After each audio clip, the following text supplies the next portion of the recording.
Assalamualaikum warahmatullahi wabarakatuh. Perkenalkan, nama saya Widya Istiqomah dari Prodi Pendidikan Ekonomi 2018A. Di sini saya akan menjelaskan tentang konsep dasar manajemen keuangan. Apa itu yang dimaksud dengan manajemen keuangan? Manajemen keuangan adalah segala kegiatan atau aktivitas perusahaan yang berhubungan dengan bagaimana cara memperoleh pendanaan modal kerja, menggunakan atau mengalokasikan dana, dan mengelola aset yang dimiliki untuk mencapai tujuan utama dari perusahaan tersebut. Manajemen keuangan tidak hanya sekedar mencatat akuntansi saja, melainkan manajemen keuangan adalah bagian yang penting dan tidak bisa dianggap suatu kegiatan tersendiri yang menjadi bagian dari pekerjaan orang-orang keuangan. Dan dalam membuat sebuah sistem manajemen keuangan, kita membutuhkan prinsip-prinsip dasar yang ada dalam manajemen keuangan. Dan ada 7 prinsip dasar yang ada dalam manajemen keuangan, antara lain yaitu 1. Konsistensi, yang kedua akuntabilitas, yang ketiga transparansi, yang keempat kelangsungan hidup, yang kelima integritas, yang keenam pengelolaan, dan yang terakhir adalah standar akuntansi. Yang pertama adalah konsistensi. Dalam prinsip konsistensi ini, suatu sistem serta kebijakan keuangan perusahaan haruslah konsisten, tidak berubah-ubah dari periode ke periode. Namun perlu diingat bahwa sistem keuangan bukan berarti tidak boleh dilakukan penyesuaian bila ada suatu perubahan yang signifikan di dalam perusahaan. Pendekatan keuangan yang tidak konsisten bisa menjadi tanda bahwa ada manipulasi pada pengelolaan keuangan perusahaan. Yang kedua adalah akuntabilitas. Dalam prinsip akuntabilitas ini, suatu kebijakan hukum ataupun moral yang melekat kepada individu, kelompok, atau perusahaan untuk memberi penjelasan bagaimana dana atau wewenang yang telah diberikan kepada pihak ketiga. Selanjutnya, terdapat 3 kegiatan utama yang ada dalam manajemen keuangan, yaitu 1. Perolehan dana, yang kedua penggunaan dana, dan yang ketiga adalah pengelolaan aset atau aktiva. 1. Perolehan dana. Perolehan dana merupakan aktivitas yang bertujuan untuk memperoleh sumber dana, baik itu berasal dari internal perusahaan ataupun bersumber dari eksternal perusahaan. Yang kedua adalah penggunaan dana. Penggunaan dana adalah suatu aktivitas menggunakan atau menginvestasikan dana yang ada pada berbagai bentuk aset. Dan yang terakhir adalah pengelolaan aset atau aktiva. Aktivitas ini adalah kegiatan yang dilakukan setelah dana telah didapat dan telah diinvestasikan atau dialokasikan ke dalam bentuk aset atau aktiva, dan dana harus dikelola secara efektif dan efisien. Dan selanjutnya ada beberapa fungsi yang ada dalam manajemen keuangan, antara lain yaitu 1. Perencanaan atas keuangan. Manajemen keuangan menyusun rencana pemasukan serta pengeluaran dana dan juga aktivitas lain pada periode tertentu. Yang kedua, melakukan penganggaran keuangan perusahaan.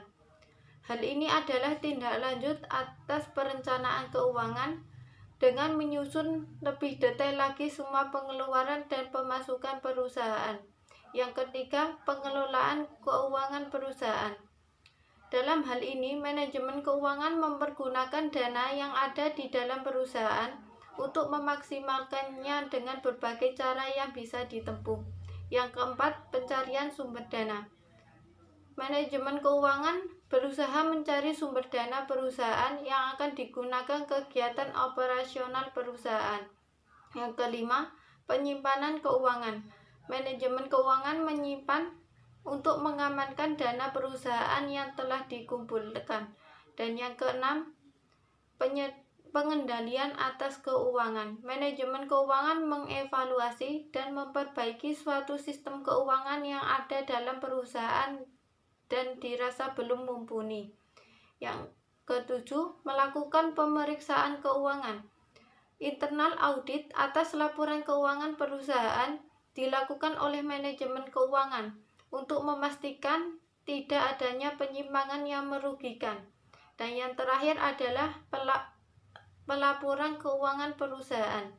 Manajemen keuangan menyediakan informasi keuangan tentang kondisi kekinian keuangan perusahaan yang bisa dijadikan bahan evaluasi nantinya. Selanjutnya, kita akan membahas tentang perkembangan manajemen keuangan dari tahun ke tahun.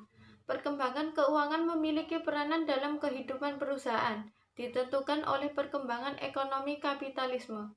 Pada awal lahirnya kapitalisme sebagai sistem ekonomi pada abad ke-18, manajemen keuangan hanya membahas topik tentang laba dan rugi. Selanjutnya, berturut-turut ia memiliki peranan antara lain sebagai berikut, yaitu 1. Pada tahun 1900 awal, istilah manajemen keuangan mulai muncul sebagai suatu bidang ilmu yang terpisah dengan ilmu lainnya. Yang kedua, pada tahun 1929 sampai 1933, pada masa resesi, fokus pada analisis masalah kebangkrutan dan reorganisasi. Yang ketiga, pada tahun 1940 sampai 1950, manajemen keuangan tidak hanya mengatur masalah bagaimana memperoleh dana dan struktur modalnya, namun telah mempelajari bagaimana menggunakan dana secara efektif dan efisien. Yang keempat, pada tahun 1960 sampai 1970, fokus kebijakan ini pada nilai perusahaan. Dan pada tahun 1966, perekonomian dilanda inflasi. Dan pada tahun 1970 sampai pada abad ke-21, capital boarding mengubah fokus manajemen keuangan perusahaan dari bidang operasional, modal kerja, sumber dana, anggaran, ke konsep teori biaya modal. Perkembangan manajemen keuangan sangat dipengaruhi oleh berbagai faktor antara lain kebijakan moneter, 2. Kebijakan pajak, 3. Kebijakan ekonomi, 4. Kondisi sosial, dan yang terakhir kondisi politik. Kebijakan moneter berhubungan dengan tingkat suku bunga dan inflasi. Khususnya inflasi memiliki dampak langsung terhadap manajemen keuangan antara lain yaitu pada masalah 1. Akuntansi, yang kedua kesulitan perencanaan, yang ketiga permintaan terhadap modal, yang keempat suku bunga, dan yang kelima harga obligasi menurun. Sekian penjelasan saya mengenai konsep dasar manajemen keuangan. Jika ada salah kata, kurang lebihnya saya mohon maaf yang sebesar-besarnya. Wabillahi taufiq wal hidayah, waridho wal inayah. Wassalamualaikum warahmatullahi wabarakatuh.